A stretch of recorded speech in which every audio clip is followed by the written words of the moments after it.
ఒక గజిబిజి అర్థమే కాదు ఎవరికి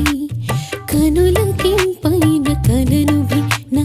కాదు అంటుంది కవి కవి ఎదను ఎగురజేయు పదనిసలతో పదములు కలిసిలా కరుసిల్సిల శిలను కరుగదీయు సరిగమలతో ఎంగర దిల్జలా